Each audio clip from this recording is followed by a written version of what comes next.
ইসলাম ধর্ম গ্রহণ করেছিলেন এক পুলিশ সদস্য। ইসলাম ধর্ম গ্রহণ করার কারণেই তার চাকরি হারিয়েছেন, যে বিষয়ে তিনি আদালতেও ঘুরেছেন কিন্তু কোনোভাবেই চাকরি ফেরত পাননি। সে বিষয়ে কথা বলতে চাই তার সাথে। আপনার চাকরি গিয়েছিল কত সালে? 2012-তে 11-তে আমার নামে বিভাগীয় মামলা রুজু হয়। 12 সালে আমাকে ডিপার্টমেন্ট থেকে ডিসচার্জ করা হয়, আর কি ডিপার্টমেন্ট থেকে চাকরিচ্যুত করা হয়। আপনি চাকরিতে জয়েন দিয়েছেন কত সালে? 2002 সালের 30 এপ্রিল। ইসলাম ধর্ম গ্রহণ করেছেন কত সালে? ইসলাম গ্রহণ করেছি 8 সালে। জি, 2000। শুধু কি আপনি নিজে একাই ইসলাম ধর্ম গ্রহণ করেছেন নাকি পরিবারের সবাই?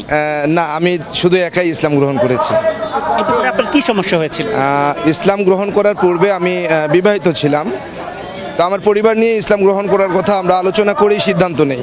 পরবর্তীতে সে তার পরিবারের কুপরামর্শে ইসলাম ধর্ম গ্রহণ করতে রাজি হয় না। পরবর্তীতে সে চলে গিয়ে আমাকে বলে যে আমার সঙ্গে আর সংসার করবে না আমি যদি স্বধর্মে ফিরে না যাই। এই অবস্থায় দীর্ঘদিন আমি চাকরিও করি, সুনামের সহিত চাকরি করেছি। আমার জীবনে আমি কোনো পানিশমেন্ট পাইনি, পানিশমেন্ট নিতে হয়নি। আমাকে কোনো পানিশমেন্ট ডিপার্টমেন্ট আমাকে দিতে পারেনি, বরং আমাকে পুরস্কৃত করেছে। এমন অনেক আমার ডিপার্টমেন্ট সার্ভিস বহিতে লিপিবদ্ধ আছে।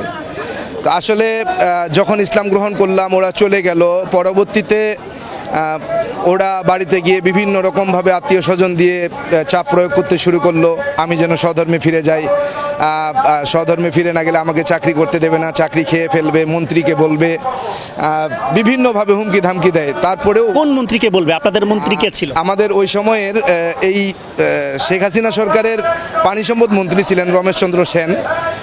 উনি দুঃসম্পর্কের আমার ওয়াইফের মামা ছিলেন। তো যেহেতু তাদের আত্মীয়, সেই সূত্রে তাদের একটা প্রভাব ছিল যে আমাকে চাকরি থেকে তারা সরাতে পারবে।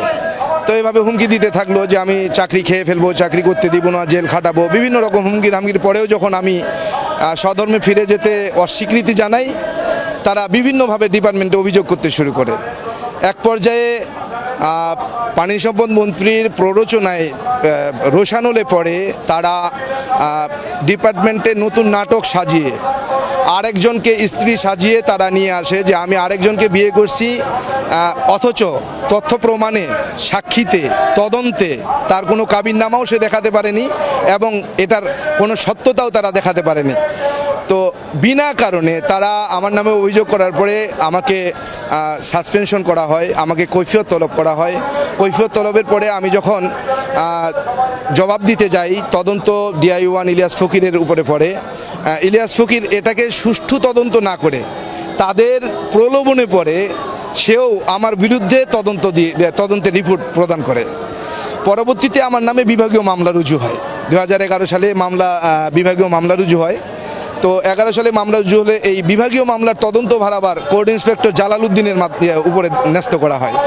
জালালউদ্দিন সাহেব তিনিও তাদের প্রভাবে প্রভাবিত হয়ে তিনিও তদন্ত ছাড়াই, তদন্তের নামে নাটক করে নিজেই সাক্ষী বানিয়ে, সাক্ষী দিয়ে, সাক্ষী লিখিয়ে আবারও আমার বিরুদ্ধেই প্রতিবেদন করেন। বিগত স্বৈরাচারী সরকারের আমলে চাকরিচ্যুত হয়েছি যারা আমরা চাকরিচ্যুত হয়েছি বিনা অপরাধে, শুধুমাত্র র এজেন্ডা বাস্তবায়ন করতে আমরা বাধাপ্রাপ্ত হয়েছিলাম, বাধা দিয়েছিলাম বিধায় আজকে আমরা চাকরিচ্যুত হয়েছি।